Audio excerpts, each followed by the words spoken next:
the Numinous Podcast with Carmen Spaniola.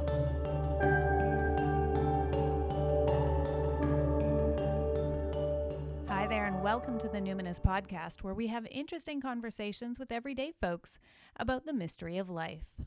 This podcast is a complement to the Numinous School, an online intuition development course for people who want their self-awareness to serve a greater good.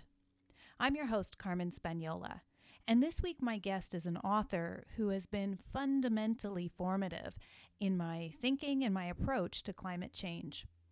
As a person who thinks a lot about being an ancestor, I think about my granddaughter's granddaughters, and as a parent who thinks a lot about what skills my daughter needs to cope with an unstable future involving catastrophic climate events and the social and economic and environmental fallout of that, and the unspoken low-grade anxiety that we all experience at times living in a world with converging emergencies and interminable decline always underpinning our existence.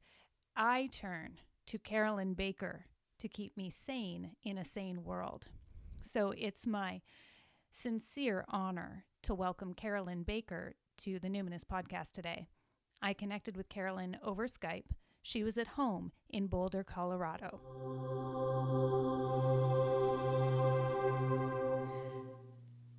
So Carolyn, you have a very large body of work that helps people face and accept the spiritual implications of collapse. And that would include, I guess, economic and environmental collapse, social collapse in a post-peak oil age. And I'm wondering, of all the evidence out there, what is the most convincing for you that we actually are in an age of collapse? Well, that's a wonderful question, Carmen. For about the first 7 years of my researching the collapse of industrial civilization, I didn't understand that I was researching the collapse of industrial civilization. I thought I was exploring a number of disparate problems that were unrelated to each other. And then in 2007, I saw an amazing movie that anyone can watch online for free entitled What a Way to Go, Life at the End of Empire. And what that phenomenal 2-hour movie showed me is that all of these so-called separate problems are part of a whole reality. The collapse of industrial civilization and the paradigm on which it's based, because that paradigm no longer works. We see it now in the collapse of almost every institution in Western civilization, and even more glaringly in the collapse of ecosystems. We're in the throes of catastrophic, abrupt climate change, which now has a life of its own and appears to be unstoppable. The collapse of everything else pales by comparison with this. So, wow, you were also a therapist for almost 2 decades. Did you feel like you wanted to just check yourself in for counseling after that? So honestly, that's very sobering, what you've just described. So how did you integrate that? And, how did that affect your work? Yeah, well, I was a psychotherapist in private practice for about 17 years, and I left my practice for several reasons. First, it was time for me to get out of the therapy office and much more into the world. One of the realities of being a therapist is that you spend so much time working one-on-one with people or with couples, and as a result, I think many therapists are somewhat big picture challenged in the sense that they see really well what's going on with individuals, but they have more difficulty seeing what is going on in the culture. So after I woke up to collapse and began assisting people as a life coach and workshop leader in helping them develop the emotional and spiritual tools they need for navigating it, a lot of partners began coming to me talking about how much pain they were in because they couldn't talk with their partner or family member or friends about collapse. Well, I live in Boulder, Colorado, and maybe they lived on the East Coast or in Canada or Europe, and doing couples work with them was not feasible, not even by Skype. Mm. So I wrote chapter 1 in Love in the Age of Ecological Apocalypse, Cultivating the Relationships We Need to Thrive, specifically for partners and families who are going through this painful experience of one person being very interested in learning more about collapse and the other one not as interested at all or even terrified of talking about it. And also, I'm very available if people want to bring me to their community to offer a workshop on these issues. The reason that this work is so compelling for me personally is that I see it as such an opportunity for all people, including myself, to wake up and to really discover why we're here, what our life purpose is, how we can love and serve and take action on behalf of our species and other species, and on behalf of the earth. And the more I do this work, the more alive and inspired I feel. Hmm. And one of the things that is most invigorating is my life coaching work with individuals who are waking up to the collapse crisis, to the global crisis, and really understand how important it is to live with peace, passion, and purpose at this time. Many of those folks tell me that rather than feeling paralyzed or depressed about our predicament, they feel more alive than they've ever felt because they've completely shifted their priorities and they want to make a difference in their world. Nothing is more compelling for me than witnessing the transformation of consciousness, including my own. So that's an interesting paradox. And I often say this to my own clients that, spirit speaks in metaphor and it works in paradox. So here you are working on collapse and near-term extinction, and yet you're feeling the most alive, inspired, and invigorated ever. And so are your Absolutely, clients. yes. So that's very inspiring to me. I think we're on the same wavelength there. Now, one of the chapters in your excellent book, by the way, I'm really loving the book Love in the Age of Ecological Apocalypse. It's such an awesome title, by the way.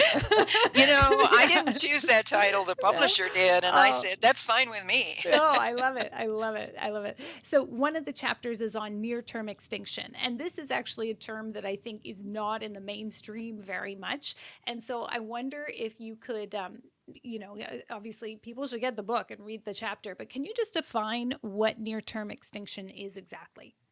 Sure. And before I do that, let me just say that actually the word extinction and the sixth grade extinction, those are topics that are very much now in the conversation about climate change. It's almost impossible now to have a serious conversation about climate change without the E word coming up. So near-term human extinction is simply the likelihood that sometime within the next century, most humans on this planet are likely to become extinct. The dates seem to vary depending on the researcher.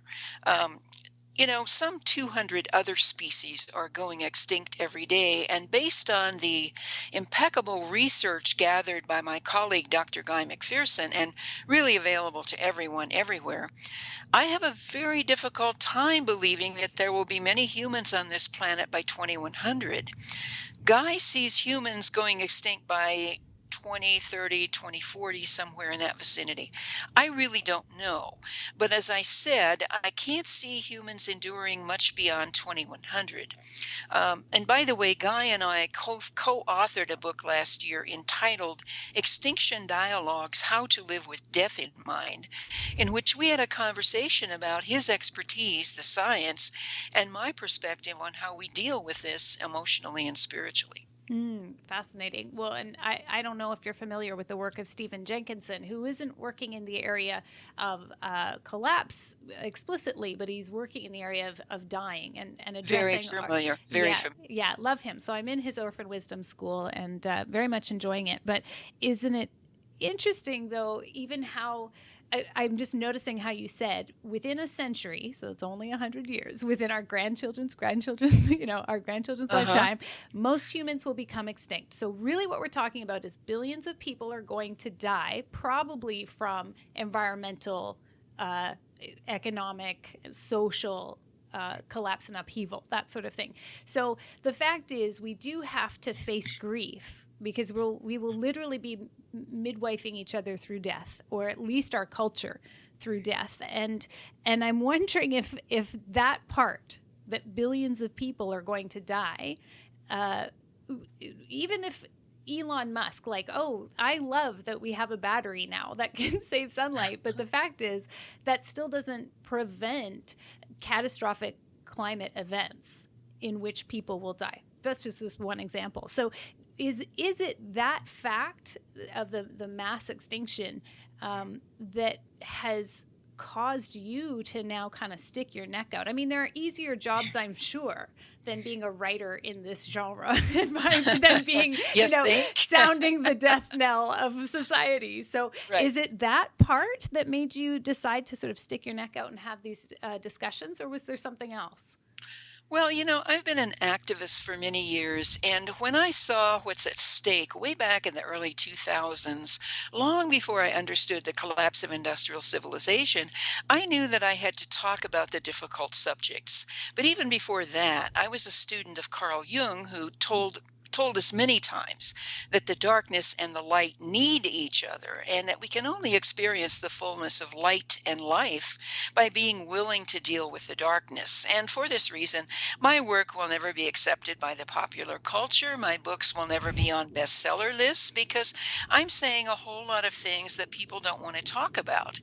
It takes great courage to look at this global crisis for what it is and own that we had a part in creating it, face the likelihood of near-term extinction, and make a commitment to live lives of peace, passion, and purpose, and focus on compassionate service to the Earth community instead of the next toy or the next promotion, the next facelift, the next vacation to some exotic place. But the people who are preoccupied with those things have no idea how fulfilled they could be if they allowed their hearts to be broken open with grief and compassion and allowed that heartbreak to completely shift their priorities. So what do you hope for your business, or for your work in the world, for what you're, for your books and for your workshops and for all of that? What are you really hoping for? What do you hope the impact will be? Like, do you think that it's gonna just make things easier for people? Do you think it could actually prevent pain? What are you hoping for in the body of work that you're creating? Well, I'm going to talk a little bit about grief later, I believe. Mm-hmm. But I want to just say that, the focus of all of my work, the purpose of why I do what I do, is the transformation of consciousness. We are in the midst of a planetary initiation, a rite of passage, in which, we're at a tipping point. Is humanity going to evolve to the next level in the transformation of consciousness, which doesn't mean that we're going to survive as a species, but are we as individuals and as a community going to transform our consciousness and really realize why we're here? And then work in the world to make a difference in terms of service and loving each other and sharing our compassion. That's, for me, that's what it's all about. And falling back in love with the earth again. Mm-hmm. Yeah. Okay. So anybody who knows me at all or has listened to the podcast before knows that right now what I'm thinking is I want to be Carolyn Baker when I grow up. Because it's like, well, you got to make sure Carolyn Baker has grown up. Right. And I'm not so sure about that. No, you're really speaking my language. Okay. So what do you think grief work looks like for the collective? Because this feels overwhelming. Like, what do you think grief work looks like for our society in practice? Well, I have a friend who's a Chinese medicine physician who talks about the power of heartbreak. This global crisis is so severe and so likely to lead to near-term extinction, so devastating for the Earth community, that the only sane response at this time is deep, deep grief. People want to take action and start doing things, and that's perfectly fine. But my friend Andrew Harvey talks about sacred activism, activism that is married to spirituality. And activism that is married to spirituality, first and foremost, opens to heartbreak and admits how shattered we are by the losses of our species and the losses that we as humans have created on this planet. Our hearts must be broken open for two vital reasons. The first is that we need to do grief work. And on May 14th, I'm starting a two-part webinar series with Francis Weller, who I consider the foremost expert on grief in the United States. Francis says that grief is a form of soul hygiene. That is, if we don't regularly grieve, we become toxic to the world around us. So we need to be doing grief work.